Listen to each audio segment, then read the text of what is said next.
Guys welcome creators, कैसे हैं आप लोग। तो आज हम लोग जानेंगे फैशन उद्योग में व्यापार के स्तर। क्या जानने वाले हैं? फैशन उद्योग में व्यापार के स्तर जानने वाले हैं। तो इसको आज हम लोग इस टॉपिक को अपनी क्लास में कंटिन्यू करने वाले हैं। और इसके पहले भी इस चैप्टर की 2 से 3 क्लासेस हो चुकी हैं। तो अगर आप लोगों ने वो क्लासेस नहीं देखी हैं तो प्लेलिस्ट में जाइए, विजिट करिए। आप लोगों को हेल्प होगी, जिससे आप लोगों को जो थ्योरी है वो समझ में आएगी। तो आज हम लोग समझेंगे फैशन उद्योग में व्यापार के स्तर क्या है, और ये इसको कितने भागों में बांटा गया है, साथ ही उनका नाम क्या है और वो किस प्रकार से जो है कार्य करते हैं। तो आइए समझते हैं।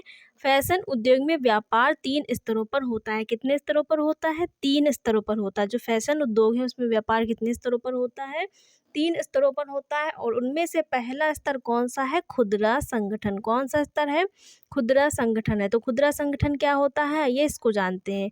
यह फैशन उद्योग में विशिष्ट प्रबंधन प्रकार है। इस तरीके के व्यवसाय में उत्पाद फैशन डिजाइनर के शोरूम से खुदरा दुकानों तक और फिर ग्राहकों तक पहुंचता है। तो जो खुदरा संगठन होता है उसमें क्या होता है, इसमें जो उत्पाद है वो फैशन डिजाइनर के शोरूम से खुदरा दुकानों तक और फिर वहां से ग्राहकों तक पहुंचता है। तो इस प्रकार से क्या होता है, खुदरा संगठन जो है व्यापार के स्तर में कार्य करता है। और ये 3 चरणों से होकर के ग्राहकों तक पहुंचता है। तीसरे चरण में जो है ग्राहकों तक जो उत्पाद है वो पहुंचता है। पहले कहाँ से शुरू होगा? तो उत्पाद फैशन डिजाइनर के शोरूम से कहाँ जाएगा? खुदरा संगठन तक। पहला स्टेप कंप्लीट हुआ। फिर दूसरे स्टेप में क्या होगा, जो खुदरा संगठन है वो क्या करेगा? ग्राहक दुकानों तक पहुंचाएगा। कहाँ पहुंचाएगा? दुकानों तक। फिर तीसरे स्टेप में क्या होगा, वो दुकान जो है वो क्या करेंगे? वो सेल करेंगे जो जो उपभोक्ता है उनको। जो उपभोक्ता है जो जिस प्रोडक्ट की मांग कर रहा है उसको जो है वो जो प्रोडक्ट है उसको सेल करेंगे। तो ये 3 प्रकार से जो खुदरा संगठन उसमें जो उत्पाद है उसकी जो प्रक्रिया है इस प्रकार से चलती है। पहले उत्पाद फैशन डिजाइनर शोरूम से खुदरा दुकान तक जाएगा। फिर खुदरा क्या करेंगे, खुदरा जो संगठन होता है वो दुकानों पर और फिर वहां से ग्राहकों तक पहुंचता है। खुदरा संगठन ऐसी योजना बनाती है जिसके माध्यम से सुनिश्चित किया जाता है कि उनके पास पर्याप्त मात्रा में उत्पादन और उत्पादों का विक्रय मूल्य ग्राहकों की पहुंच में हो। और खुदरा संगठन पहले क्या करती है, उत्पाद को बनाने से पहले एक योजना बनाती है। वो देखती है कि मार्केट में कौन सी चीज़ की सबसे ज़्यादा मांग अधिक है, और साथ ही ये इसके जो ग्राहक है वो कहाँ किस मूल्य पर इस वस्तु को खरीद सकते हैं। तो वो पहले ये सुनिश्चित करती है कि कौन सी जो उत्पाद है उसकी मांग अधिक है। उसी प्रकार से क्या करती है, उसके उत्पादन की योजना बनाती है। और साथ ही उसका जो विक्रय मूल्य है ये भी सुनिश्चित कर लेती है कि कितना हम इसका विक्रय मूल्य रखें, तो हमें जो हमने प्रोडक्ट बनाया है हमें नुकसान ना हो, बल्कि हमें क्या हो, उस मूल्य पर, जिस मूल्य पर हम वस्तु को बेचेंगे उस मूल्य पर क्या हो, हमें लाभ हो। और उसी मूल्य पर जो भोक्ता है वो भी क्या करे, उसको खरीद सके। तो इस प्रकार से जो वस्तु है उसका मूल्य निर्धारित किया जाता है कि जो जिसने बनाया है, उत्पादन किया, उसको भी लाभ हानि ना हो। और साथ ही साथ उसका जो जो वस्तु है वो उसका मूल्य भी इतना जो है सटीक रखा जाए कि जो भोक्ता है उसको भी उनकी जो पहुंच है उस वस्तु तक हो सके और उस वस्तु को वो बहुत ही आसानी से खरीद सके। तो इन उत्पादों को इच्छा पूर्वक खरीद सके।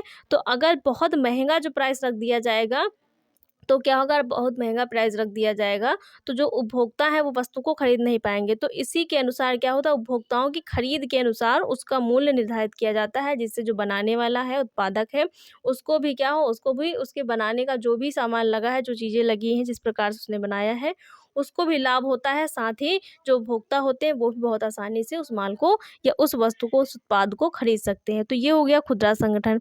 दूसरा कौन सा है? क्रय एजेंसी। क्रय एजेंसी क्या कहती है, ये दूसरा स्तर है। फैशन उद्योग में क्रय एजेंसी परामर्श देने का कार्य करती है। क्या करती है? परामर्श देने का कार्य करती है। जो फैशन उद्योग है उसमें जो क्रय एजेंसी है वो क्या करेगी? परामर्श देने का कार्य करती है। ग्राहकों के लिए सामान उपलब्ध कराने के लिए क्रय एजेंसी कार्यालय खोलती है। जो ग्राहक है उनको सामान उपलब्ध कराने के लिए, मतलब जो क्रय एजेंसी होती है वो क्या करती है? क्रय करने का कार्य करती है। जो उत्पाद होती है उसका क्रय करती है, उसे बेचने का कार्य करती है और ग्राहकों तक पहुंचाने का कार्य करती है। तो वो क्या करती है? वो एक कार्यालय खोलती है। क्रय एजेंसी क्या करती है? कार्यालय खोलती है। निर्यातों को क्रय एजेंसियों के माध्यम से सामान खरीदना लाभप्रद होता है। और वो क्या करती है? सामान को जो जो एजेंसी होती है वो कार्यालय खोलती है, वहाँ पर सामान रखती है और निर्यातकों को वहाँ से सामान क्या करती है, देती है, जिससे जो निर्यातक होते हैं उनको एक साथ बहुत ज़्यादा बल्क में, बहुत अत्यधिक मात्रा में एक साथ वो सामान उठाते हैं। जो निर्यातक होते हैं वो एक साथ बहुत ज़्यादा मात्रा में क्या करते हैं, उत्पाद को ले जाते हैं, जिससे क्या होता है, उनको लाभ भी होता है, उनका समय भी बचता है, साथ ही उनकी जो लागत है उसकी भी बचत होती है। मतलब उनको एक स्थान पर बहुत ज़्यादा जो सामान है वो अच्छी मात्रा में और कम समय में, सही समय पर, जिस समय उनको ज़रूरत होती है वो उपलब्ध हो जाता है, जिससे उनकी समय की भी बचत होती है और लागत की भी बचत होती है, और साथ ही उनका जो समय, लागत ये सब बच जाता है। उनको जो चाहिए उत्पाद वो उन्हें उचित टाइम पर जो है मिल जाता है। तो क्रय एजेंसी क्या करती है, निर्यातों को क्रय एजेंसियों के माध्यम से सामान खरीदना लाभप्रद होता है। तो वो सामान को एक स्थान पर क्या करती है, निर्यातकों को देने का कार्य करती है। वहाँ से जो निर्यातक होते हैं, जो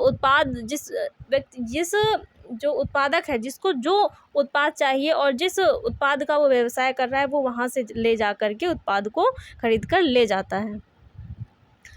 क्रय का मुख्य कार्य विक्रेता की पहचान करना, मूल्य का मोल भाव करना, वस्तु की बनते समय जांच करना। और जो क्रय का मुख्य कार्य क्या होता है, उसका मुख्य कार्य क्या होता है कि जो विक्रेता है उसकी पहचान करना, मतलब कौन कौन विक्रेता है जो इस वस्तु को बेचने का कार्य करते हैं, उनकी पहचान करते हैं, फिर उसी के अनुसार जो है मोल भाव करते हैं और वस्तु बनते समय उसकी गुणवत्ता की भी जाँच करते हैं। जब कंपनियाँ प्रोडक्ट को बनाती हैं तो वो ये भी जान लेती हैं, ये भी पहचान कर लेती हैं कि कौन कौन से शॉपकीपर हैं जो इस माल को बेचने का कार्य करते हैं। तो वो जो प्रोडक्ट है उसको बना करके उन्हीं दुकानों पर क्या करती हैं, सप्लाई करती हैं। तो पहले क्या करते हैं, वो विक्रेताओं की पहचान कर लेते हैं कि कहाँ कौन कौन से स्थान पर जो प्रोडक्ट बनाया जा रहा है वो बिकता है और कौन कौन से जो विक्रेता है इसको बेचने का कार्य करते हैं। साथ ही उनके साथ मोल भाव भी कर लेते हैं कि कितने जो है रुपए पर या कितने मूल्य पर ये हमारे जो बनाए हुए प्रोडक्ट है उसको क्या करेंगे, खरीदेंगे। तो वो मोल भाव भी कर लेते हैं। उसके बाद वस्तु की बनते समय जांच करना, और जब वस्तु बनती है तो उसके अच्छी प्रकार से जांच भी कर लेते हैं कि जो प्रोडक्ट हम इस कंपनी से उठाएंगे वो किस प्रकार का है, उसकी क्वालिटी कैसी है, और साथ ही वो बाज़ार में पहुँचने से पहले उसकी गुणवत्ता भी चेक कर लेते हैं कि अगर जो है उत्पाद जो उपभोक्ता इसको ले जाएगा तो उसके लिए ये लाभप्रद होगा, या उत्पाद जो है बहुत ज़्यादा दिनों तक चलेगा, टिकाऊ होगा, या उसकी गुणवत्ता अच्छी होगी, तभी जो है वो अत्यधिक मात्रा में बिकेगा। तो उसकी जांच आदि करना होता है। वह उत्पादन प्रक्रिया में गुणवत्ता को भी नियंत्रित करते हैं, और साथ ही अगर उन्हें लगता है कि इसकी क्वालिटी अच्छी नहीं है तो वो क्या करते हैं, उसकी क्वालिटी को इन्हेंस करते हैं और उत्पादन प्रक्रिया को नियंत्रित करते हैं, और साथ ही उसकी गुणवत्ता को बढ़ाने का कार्य भी करते हैं। तो ये होती हैं क्रय एजेंसियाँ, जो उत्पाद को बनते समय भी उसकी जाँच, निगरानी, साथ ही उसकी गुणवत्ता पर नियंत्रण करने का भी कार्य करती हैं, और विक्रेता की पहचान भी करती हैं, मोल भाव भी करती हैं। तो ये सारे जो कार्य हैं वो करती हैं। निर्यात उद्यम व्यापारी, अब कौन सा है, निर्यात उद्यम व्यापारी। तो निर्यात में निम्न 2 प्रकार के व्यापारी होते हैं। जो निर्यात होता है, आयात में से होता है सामान को मंगाना, निर्यात में से होता है सामान को दूसरे स्थान पर भेजना। तो आयात का मतलब होता है किसी और स्थान या किसी और देश से सामान को अपने यहाँ पर मंगाना, और निर्यात का मतलब होता है यहाँ से जो प्रोडक्ट बनाए गए हैं जिसकी मांग किसी और स्थान पर है, यहाँ से उसको वहाँ पर भेजना। तो ये होता है निर्यात और आयात। कितने प्रकार के होते हैं, 2 प्रकार के होते हैं। पहला क्या होता है, क्रय एजेंट। क्रय एजेंट क्या होता है, क्रेडिट का कार्य खरीदारों उत्पादों के बीच मध्यस्थता करना होता है। जो क्रय एजेंट होते हैं उनका कार्य क्या होता है, जो क्रय एजेंट होते हैं, यहाँ पर क्रय एजेंट होगा, क्रय एजेंट का कार्य खरीदारों उत्पादों के बीच मध्यस्थता करना है। साथ ही यह सुनिश्चित करना है कि उत्पाद का विकास खरीदार की आवश्यकता के अनुसार हुआ है। और जो क्रय एजेंट होते हैं वो ये कार्य करते हैं कि उत्पाद और जो खरीदार होते हैं उनके बीच कार्य करते हैं, उनके बीच जो है मध्यस्थ बनकर कार्य करते हैं, मीडिएटर बन के कार्य करते हैं। और साथ ही यह भी सुनिश्चित करते हैं कि उत्पादन का जो विकास हुआ है उसकी आवश्यकता, मतलब जो प्रोडक्ट बनाया जा रहा है, मार्केट में उतारा जा रहा है, उसकी आवश्यकता जो उपभोक्ता है उनको है भी, एक्चुअल में उनको है भी या नहीं है, उनकी जो मांग है प्रोडक्ट की वो है भी या नहीं है, या ऐसे ही इस प्रोडक्ट को बनाया जा रहा है। तो वो क्या करते हैं, जो क्रय एजेंट होते हैं वो जो खरीदार होते हैं और जो उत्पादक होते हैं उनके बीच मध्यस्थ का कार्य करते हैं। मतलब जो बना रहा है और जो उसको खरीद रहा है उनके बीच मध्यस्थ का कार्य करते हैं और देखते हैं कि किस जो प्रोडक्ट की मांग मार्केट में सबसे ज़्यादा है और साथ ही किसकी जो खरीद है वो सबसे ज़्यादा हो रही है, तो उसी के अनुसार उस वस्तु का जो है उत्पादन किया जाता है। इस प्रकार स्रोत ढूंढना, नमूने लेना एवं खरीदारों से बातचीत करना क्रय एजेंट की जिम्मेदारी होती है। और जो क्रय एजेंट होते हैं वो क्या करते हैं, मार्केट में जाते हैं, रिसर्च करते हैं कि कौन कौन सा प्रोडक्ट अत्यधिक मात्रा में सेल हो रहा है और किस प्रोडक्ट की जो मांग है अत्यधिक है, साथ ही उपभोक्ता किस चीज़ को ज़्यादा पसंद कर रहे हैं।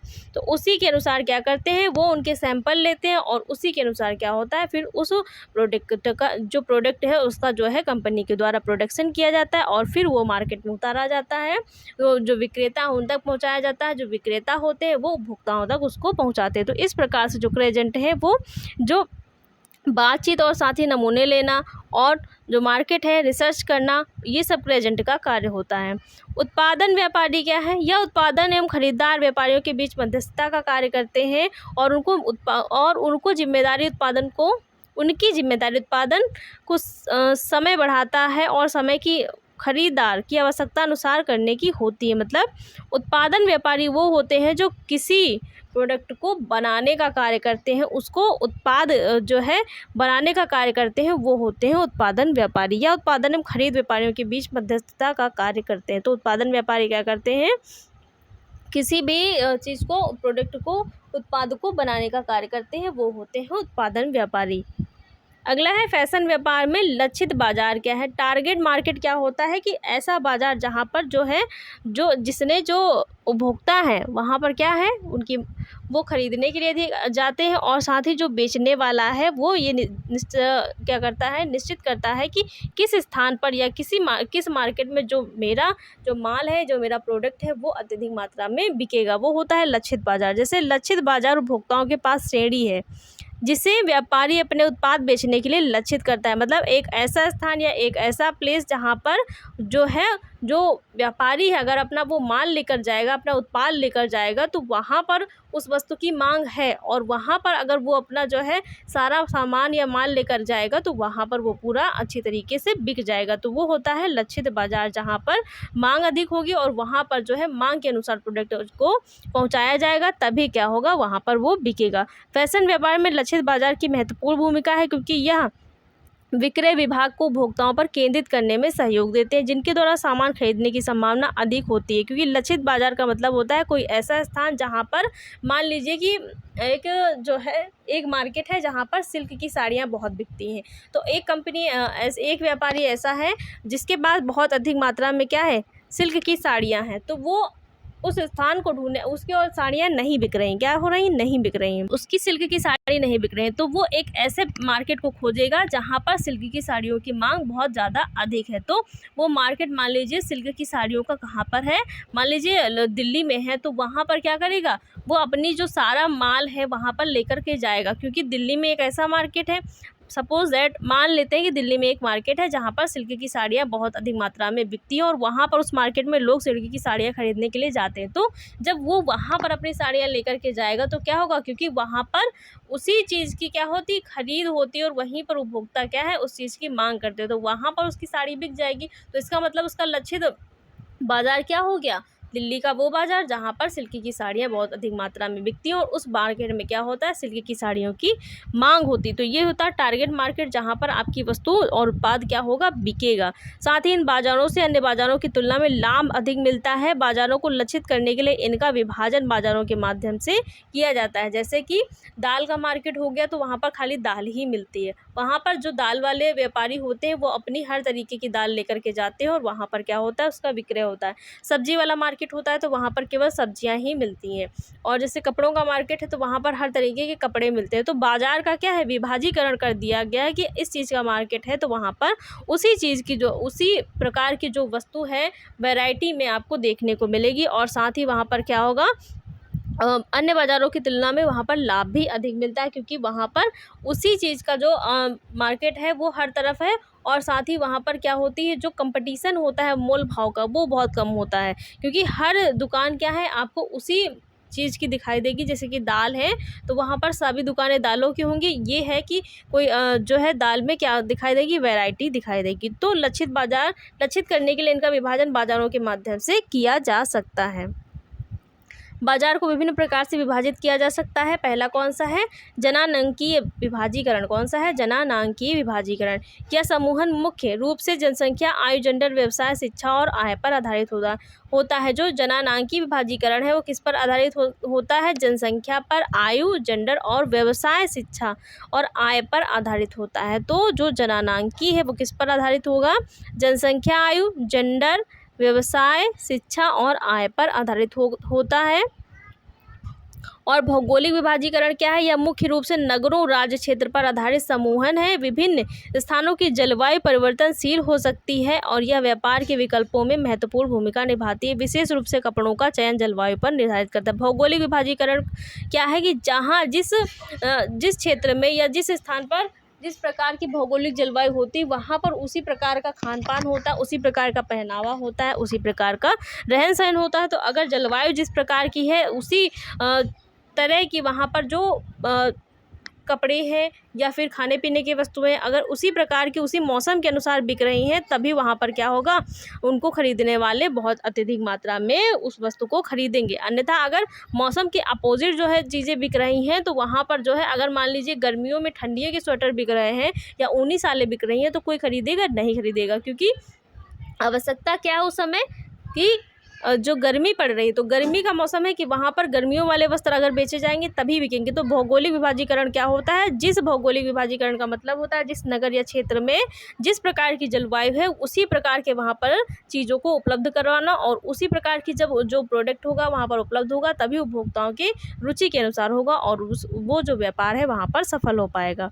मनोवृत्ति परक विभाजीकरण क्या है, यह समूहन सामाजिक गतिविधियों, विरुचियों, मनोविनोद संबंधी कार्यों, आवश्यकताओं और अपेक्षाओं पर आधारित है। समान जीवन शैलियों वाले लोग लक्षित बाजार समूह बना सकते हैं। जो मनोवृत्ति का मतलब होता है कि जिन लोगों की मनोवृत्ति एक जैसी होगी वो क्या कर सकते हैं कि एक समान जीवन व्यतीत करेंगे और एक समान जो मनोवृत्ति वाले लोग हैं वो लक्षित बाजार को समूह के रूप में बना सकते हैं, क्योंकि उन सबका जो सोचने का तरीका है और साथ ही दृष्टिकोण है वो एक जैसा है। तो वो क्या कर सकते हैं, आपस में समूह में मिल करके जो लक्षित बाजार है उसको टारगेट बाजार जो है मार्केट बना सकते हैं।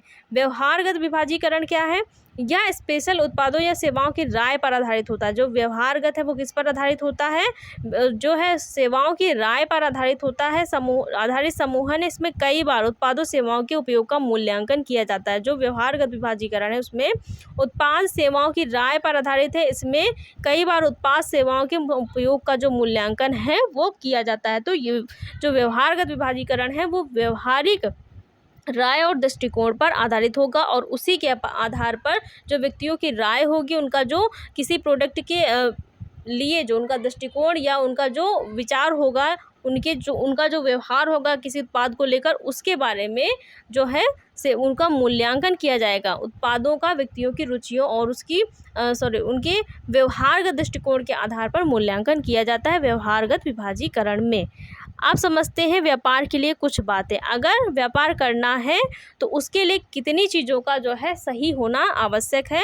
अगर ये सारी चीज़ें सही हैं तो आपका जो व्यापार है वो बहुत ही सक्रिय रूप से चलेगा और आपको बहुत ज़्यादा लाभ भी होगा। तो पहला क्या है, व्यापार के लिए सही बातें कुछ होनी चाहिए। पहला कौन सा है, पहला है सही व्यापार, दूसरा है सही स्थान होना चाहिए, तीसरा है सही मात्रा में होना चाहिए और चौथा है सही मूल्य पर बिकना चाहिए और पांचवा है सही संवर्धन होना चाहिए। तो इसको समझते हैं कि ये सारी चीज़ें क्या हैं। व्यापार के लिए सही बातें कितनी, 5 बातें हैं। पहला है सही व्यापार होना चाहिए, दूसरा है कि व्यापार के लिए सही स्थान को होना चाहिए और तीसरा है सही मात्रा में जो उत्पाद है वो वहाँ पर उपलब्ध होना चाहिए, चौथा है जो उत्पाद है उसका मूल्य सही होना चाहिए और पांचवा है सही संवर्धन होना चाहिए। तो सही व्यापार क्या है, पहले इसको समझते हैं। फुटकर व्यापारियों को अपनी दुकान में ऐसा ही सामान अधिक रखना चाहिए जिसकी ग्राहकों को अधिक ज़रूरत होती है। सही व्यापार का मतलब होता है ऐसा व्यापार जहाँ पर उस वस्तु की मांग अधिक है। जो फुटकर व्यापारी होते हैं, जो थोड़ी-थोड़ी सामान को क्या करते हैं, बेचने का कार्य करते हैं ग्राहकों की इच्छा के अनुसार। बहुत ज़्यादा एक साथ सामान को नहीं बेचते हैं। तो वो जो फुटकर व्यापारी होते हैं वो थोड़ा-थोड़ा सामान क्या करते हैं, बेचते हैं। तो वो फुटकर व्यापारी होते हैं, उनको अपनी दुकान में ऐसा सामान अधिक मात्रा में रखना चाहिए जिसकी माँग जो है ग्राहकों को या फिर जिसकी ज़रूरत ग्राहकों को अधिक होती है। तभी जो व्यापार है वो सही माना जाएगा। और अगर ऐसा सामान उसने अपनी दुकान में रखा है जिसकी ज़रूरत ग्राहकों को नहीं है और जिसकी माँग भी नहीं है, तो वहाँ पर उस जो माल रखा गया या जो उत्पाद है उसको खरीदने वाला कोई नहीं होगा। तो सही व्यापार कब होगा, जब माँग अधिक है जिस चीज़ की, उसी चीज़ को अत्यधिक मात्रा में रखना। मान लीजिए एक स्कूल है, उसके आस-पास जो है बहुत सारी दुकानें हैं, लेकिन कॉपी किताब पेन की दुकान नहीं है। तो वहाँ पर स्कूल में बच्चे बहुत ज़्यादा हैं और उनकी ज़रूरत क्या है, कॉपी किताब पेन। तो अगर उस क्षेत्र में कोई ऐसी जो है शॉप डालेगा जिसमें जो स्टेशनरी है उसमें सारा सामान उसका मिलेगा, तो वहाँ पर उस क्षेत्र में क्या है, स्कूली बच्चे ज़्यादा हैं। तो सही व्यापार क्या है कि वहाँ पर जो है स्टेशनरी की दुकान खोली जाए, क्योंकि वहाँ पर जो उस एरिया में कई सारे स्कूल हैं, वहाँ पर ऐसी कोई भी शॉप नहीं है जिस पर जो है स्कूल से संबंधित या पढ़ाई लिखाई से संबंधित विद्यार्थियों से संबंधित कोई सामान उपलब्ध हो। तो वहाँ का सही स्थान क्या है कि वहाँ पर जो है विद्यार्थी जीवन के जो बालक है ज़्यादा रहते हैं, वहाँ पर स्कूल ज़्यादा हैं। तो वहाँ पर क्या होगा, बिकने वाली सबसे अत्यधिक चीज़ क्या है, स्टेशनरी का सामान, कॉपी किताब पेन पेंसिल और ये फाइलें, ये सारी चीज़ें। अगर इसकी कोई वहाँ पर शॉप डालेगा तो वहाँ पर मांग क्या है, इन सब की है। तो सही व्यापार कहाँ वहाँ पर क्या होगा, ये होगा। अगर वहाँ पर इस सब की जगह मान लीजिए कोई खोल ले कि कोई दूसरी इस प्रकार का शॉप डाल दे, या फिर कोई मान लीजिए वहाँ विद्यार्थियों वाला पूरा एरिया है तो वहाँ पर कोई इस प्रकार का शॉप डाल ले, मान लीजिए क्या डाले, कपड़ों की दुकान रख ले, तो वहाँ पर कपड़ों को इतना ज़्यादा जो है प्रायोरिटी नहीं दी जाएगी, क्योंकि वहाँ पर जो है वो एरिया किससे संबंधित है, वहाँ पर स्कूल ज़्यादा है और वहाँ पर मांग क्या है, वहाँ पर स्कूल से संबंधित जो स्टेशनरी का सामान है उसकी मांग है। तो सही व्यापार के लिए सही जो ज़रूरत है उसका ज्ञान होना चाहिए, तभी वहाँ पर क्या होगा, उसका जो है सेल होगा। दूसरा क्या है, सही स्थान। व्यापारियों को व्यापार के लिए उचित स्थान का चयन करना चाहिए जहां ग्राहक आसानी से पहुंच सके। मतलब ऐसा स्थान चयन करना चाहिए, अगर किसी चीज़ का व्यापार कर रहे हैं तो आपको ऐसे स्थान का चयन करना चाहिए जहां पर जो है ग्राहकों की पहुंच हो और वहां पर क्या हो, वहां पर हमेशा आवाजाही तरीके का क्या माहौल हो। अगर आपने जो है एक स्टेशनरी की दुकान खोल ली है और वो कहाँ खोली है, एक ऐसे स्थान पर खोली है, मान लीजिए कि जंगल की तरफ खोली है, तो वहाँ पर क्या होगा, वहाँ पर कोई भी व्यक्ति ज़्यादा जाता नहीं, तो ना वो आपके शॉप के बारे में ज़्यादा जानेगा और ना ही वहाँ पर आपकी जो सामान है उसकी बिक्री होगी। तो उसके लिए सही स्थान का चयन करना चाहिए। सही स्थान क्या है कि अगर आपको स्टेशनरी की शॉप डालनी है तो आप कहाँ पर डालें, ऐसी जगह पर डालें जहाँ पर स्कूल हो और स्कूल के साथ साथ जहाँ पर क्या हो, स्कूल के बच्चे हैं, और साथ ही ऐसा स्थान हो जहाँ पर इन सब से जुड़े जो व्यक्ति हैं वो निवास करते हैं। तो ऐसे प्लेस पर आपका जो सामान है वो क्या होगा, वहाँ पर व्यक्तियों की पहुँच ज़्यादा होगी और वो व्यक्तियों की जानकारी में होगा, तो उसका जो सेल प्राइस है वो भी जो है बढ़ेगा। सही मात्रा में से क्या तात्पर्य है, बेचने के लिए वस्तुओं की मात्रा और बिक्री की मात्रा के मध्य लाभ पर संतुलन होना चाहिए। सही मात्रा का मतलब होता है जितनी मात्रा में जो उत्पाद है वो बिक जाए, मतलब इतनी मात्रा में भी ना हो कि वो बिके ना और बहुत ज़्यादा दिनों तक वो रखा रहे। तो जितना बिके उतना मात्रा में क्या हो, उपलब्ध हो और अगर उपलब्ध होगा सही मात्रा में और सभी ग्राहकों को उचित मात्रा में उचित समय पर मिल जाएगा, तो वहाँ पर भी क्या होगा, जो उत्पाद है उसकी बिक्री का जो स्तर है वो बढ़ जाता है। सही मूल्य से तात्पर्य है व्यापारियों को मूल्य का निर्धारण इस प्रकार करना चाहिए कि दुकानदार को अधिक लाभ तथा ग्राहकों को उचित मूल्य में सामान की उपलब्धता हो। सही मूल्य से मान लीजिए जो स्टेशनरी का जो शॉप जिसने डाली है, अब एक पेन वो कैसे बेच रहा है, एक पेन जो 3 रुपए का है वो बेच रहा है 20 रुपए का बेच रहा है या 25 रुपए का बेच रहा है। तो सही मूल्य क्या उस पेन का एक है, या फिर जो रजिस्टर, मान लीजिए जो रजिस्टर आते हैं, जो नोटबुक आती है वो 30 वाली वो बेच रहा है 100 रुपए की, तो क्या उस 30 वाले का जो मूल्य 100 रुपए उसने रखा है क्या वो सही है? उस 100 रुपए 30 वाले रजिस्टर का मूल्य उसने 100 रुपए रख दिया है क्या, तो उस 30 वाले रजिस्टर को कोई 100 रुपए में खरीदेगा? भले ही एक आध व्यक्ति खरीद ले, लेकिन सभी व्यक्ति नहीं खरीदेंगे। तो सामान को अगर उचित मूल्य पर बेचा नहीं जाएगा तो उसकी खरीद भी क्या होगी, घट जाती है। तो सही मूल्य अगर निर्धारण नहीं किया गया है तो आपका जो व्यापार है वो धीरे धीरे क्या होगा, अप नहीं होगा बल्कि वो डाउन होता चला जाएगा, क्योंकि वो ग्राहकों की पहुँच के अनुसार नहीं है। जब तक ग्राहकों की पहुँच के अनुसार नहीं होगा तब तक आपको जो है व्यापार में ना लाभ होगा और ना ही ग्राहक आपके जो उत्पाद है उसको खरीदेंगे। तो हर वस्तु के लिए सही मूल्य का निर्धारण ज़रूरी है, ताकि वो ग्राहकों की पहुँच के अनुसार हो और साथ ही आपको क्या हो, उस मूल्य पर लाभ भी हो। तो इतना मूल्य निर्धारण करना चाहिए किसी वस्तु का कि ग्राहक उसे आसानी से खरीद सके और आपको जो है आपके उत्पाद पर लाभ भी मिल जाए। सही संवर्धन से तात्पर्य है व्यापारियों को निवेश और ग्राहकों को आकर्षित करने के मध्य सही संतुलन स्थापित करना चाहिए। सही संवर्धन का मतलब होता है प्रमोशन। व्यापारियों को निवेश मतलब जो व्यापारी हैं जो अपना धन लगा रहे हैं और जो ग्राहक हैं उस माल की तरफ आकर्षित हो रहे हैं, दोनों के मध्य सही संतुलन होना चाहिए। ऐसे माल का उत्पादन या ऐसे प्रोडक्ट को बनाना चाहिए जिसे ग्राहक पसंद करते हैं, और साथ ही अगर किसी चीज़ को ग्राहक पसंद करते हैं और उसे आप क्या कर रहे हैं, उस प्रोडक्ट को आप बनाने का कार्य कर रहे हैं, तो ग्राहक भी क्या करेंगे, उसको खरीदने का कार्य करेंगे। तो आपने उस प्रोडक्ट को बनाने में जो भी पैसा लगाया है, जो भी धन निवेश किया है, वो आपका लगाया हुआ पैसा जो है सफल हो जाएगा। अन्यथा ऐसा प्रोडक्ट आप जो मार्केट है उसमें उतार रहे हैं जिसकी ना मांग मार्केट में है और ना ही उसको ग्राहक ज़्यादा मात्रा में पसंद करते हैं, तो आपका जो धन उस प्रोडक्ट में लगाया गया है वो कैसा हो जाएगा, वो भी डूब जाएगा और आपका जो बनाया हुआ प्रोडक्ट है वो भी बेकार जाएगा। कोई जो ग्राहक है उसको खरीदेगा नहीं। तो सही संवर्धन का मतलब होता है जो ग्राहक है और जो निवेशक है दोनों में क्या होना चाहिए, संतुलन होना चाहिए। ऐसा प्रोडक्ट का उत्पादन करना चाहिए जिसकी मांग हो। तो अगर कोई व्यापार करना चाह रहा है तो उसके लिए क्या क्या सही चीज़ें होनी चाहिए। पहला है सही व्यापार होना चाहिए, दूसरा है सही स्थान होना चाहिए, और तीसरा है सही मात्रा में जो उत्पाद है वो उपलब्ध होना चाहिए, चौथा है सही मूल्य पर बेचा जाना चाहिए, और पांचवा और लास्ट है आपका कि सही संवर्धन होना चाहिए। तो इतना आज हम लोगों ने जाना है। इसके आगे का जो टॉपिक है अगली वाली क्लास में हम लोग कंटिन्यू करेंगे।